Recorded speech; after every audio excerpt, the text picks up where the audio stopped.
All right, that was President Trump celebrating the Florida Gators at the White House. We're going to continue to monitor that, much to the chagrin of Fox News' Shannon Bream, dedicated Seminole. But now we have to get to this. I was talking to you about how Joe Biden had just stepped down. Kamala Harris was going to be the Democratic nominee, and I was warning the American people about how dangerous she would be for our country's security, the safety, security, and freedom of the American people if she were to become commander-in-chief.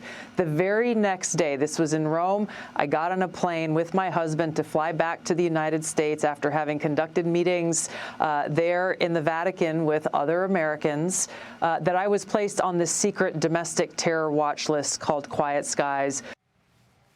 All right, that's Director of National Intelligence Tulsi Gabbard slamming what she called politically motivated surveillance she experienced under President Joe Biden. The TSA watch list in question, called Quiet Skies, that was established in 2010, and it allows federal air marshals to monitor U.S. citizens on domestic and international flights by tracking their behavior, appearance, and even electronic devices. All of that coming to light yesterday at a Senate hearing, thanks to my next guest, who says he's got the receipts to prove it. That's Kentucky Republican Senator Rand Paul, who joins me now. Senator, thanks for being here. It's kind of fascinating to me that we hear this and you pull these receipts. At the same time, we're hearing about this cover-up of Joe Biden's not just mental decline, but also his cancer diagnosis. The reason I think those two things are connected, Senator, is that we were being told that the opposition represented a threat to democracy. I look at these things put together and I'm like, is there any more evidence of subverting democracy? Yeah, the Quiet Skies program is alarming, and we're just scratching the surface, but I will not let go of this. I told Secretary Noem yesterday, and we were informing her by letter today, we want to know all of the information. We want to know who placed Tulsi Gabbard on the list. And further, I want to know if there are any other members of Congress that are on this list. My understanding is there's a broad list of thousands of people, and if you're in Congress, they can put you on the list, but they don't surveil you till you leave Congress. So if we have politicians on there for political speech, and I do believe Tulsi Gabbard was selected for constitutionally protected speech and for her positions, and I want to see the deliberation. I have not yet seen the deliberation of who made the decision, who argued, and why the heck a former congresswoman who is now at the highest echelon of our government was put on a terrorist watch list. It's inexcusable, and I don't want to let it happen to an ordinary citizen, much less somebody who's in our government. Great. I wish you luck. Those are incredibly important questions to answer. The who else is on the list is fascinating, and I hadn't yet considered that. I mean, we're just talking about Tulsi, but if there are other government officials on the list, we need to know. But the why, you only addressed the why there at the end of your answer. Do you have a rationale from the previous administration and those government officials about why they placed Tulsi Gabbard on a list? I think it goes beyond just the last administration. I would say this is a bipartisan hysteria that originated after, justifiably, we were angry after 9/11. So we just kind of said, well, the Constitution's good, but we're fearful now, so let's just surveil people. And so we said, oh, if you're traveling, you give up your constitutional rights. I don't agree with any of that.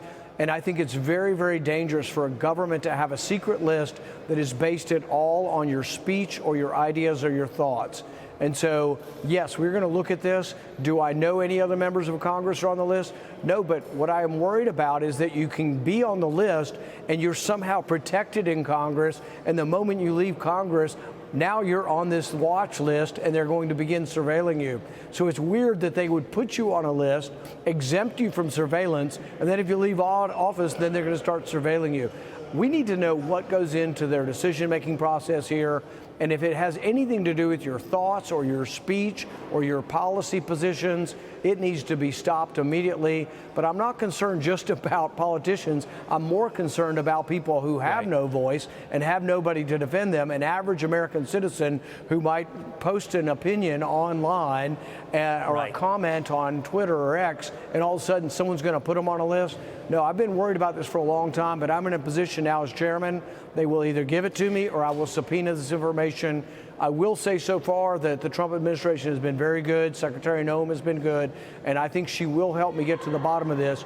But I want to see every bit of it, classified or unclassified. I want to read how a congresswoman was put on this list. Really quickly, before I go, you've alluded to it several times. You've heard, I guess, or you have belief that there are other government officials, and I share your concern for the average American, but there are other government officials or congressmen who are on that list. Do you have any indication of who? Are you on the list? We're going to find out who, if anyone, is on the list. I am concerned that there's a list and a policy to uncover that basically you can be on the list and then all of a sudden you leave office and then you're taken away from special protection. But I don't think we should put anybody on the list for speech, and I am going to get to the bottom of this. I don't have all the answers. I have a little bit to know that they were surveilling Tulsi Gabbard, they were following her, and they were monitoring her. I don't know if they broke into her phone, but I want to know that as well. I got to run. I hope when you get the names and when you get the information on that list, you'll bring it to us here. We want to know as well. Absolutely. Thank you, Senator Rand Paul. Hey, it's Will Cain. Click here to subscribe to the Fox News channel on YouTube. It's the best way to get our latest interviews and highlights. And click to subscribe to the Will Cain podcast for full episodes right now.